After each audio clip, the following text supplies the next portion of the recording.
పొట్టగొట్టడం ఎందుకు చంద్రబాబు అని చెప్పి చంద్రబాబు నాయుడు గారిని అడుగుతా ఉన్నా గట్టిగా. చంద్రబాబు నాయుడు గారిని గట్టిగా వార్నింగ్ కూడా ఇస్తా ఉన్నా.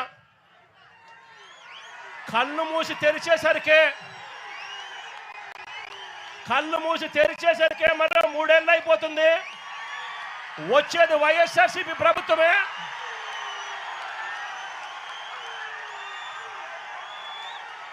ఈ ప్రైవేట్ డిఫెన్స్ కంపెనీని ఇక్కడి నుంచి షిఫ్ట్ చేస్తారని చెప్పి కూడా చెప్తా ఉన్నాం.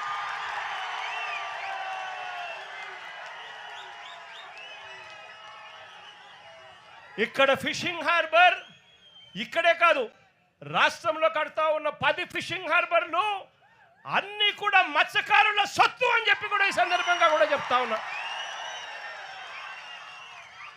దీన్ని ఎవ్వరూ కూడా వాళ్ళ దగ్గర నుంచి తీసేయలేరు. చంద్రబాబు కాదు కదా, వాళ్ళ తాత కూడా తీసేయలేదని చెప్తా ఉన్నా నేను.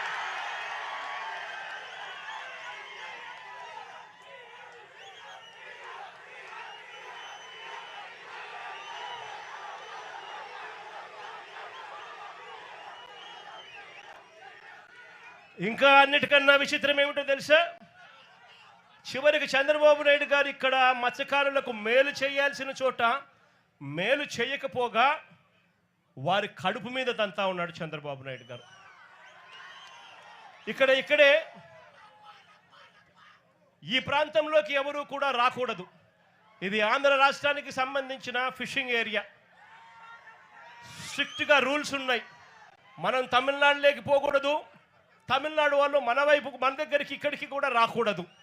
ఇవన్నీ స్ట్రిక్ట్గా రూల్స్ ఉన్నాయి.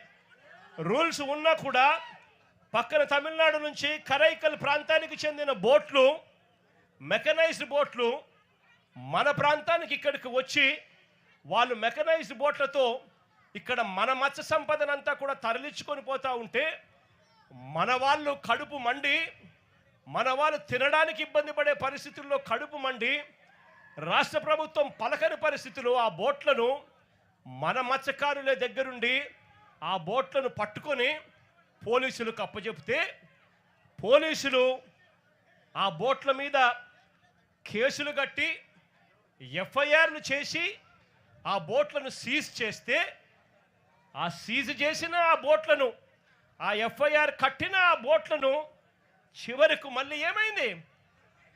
ఇక్కడే ఇది ఫోన్ కాల్ డేటా.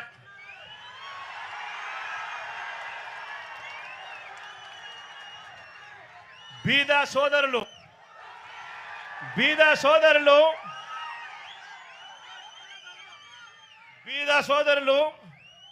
ఆయన అనుచరుడు కొందూరు పోలిశెట్టి, అక్కడ బోటు యజమానులు అశోక్, వీరి మధ్య జరిగిన సంభాషణలకు సంబంధించిన కాల్ డేటా, టెలిఫోన్లో మాట్లాడిన కాల్ డేటా, కాల్ నెంబర్లు, వీళ్ళందరూ కూడా కుట్రబన్ని ఒకరితో ఒకరు మాట్లాడుకొని నారా లోకేష్ అనే వ్యక్తి ఇప్పుడు మార్చి 12వ తారీఖున ఇటుకు వస్తాడు. మార్చి 16వ తారీఖున ఈ బోట్లు ఇక్కడ నుంచి పోతాయి.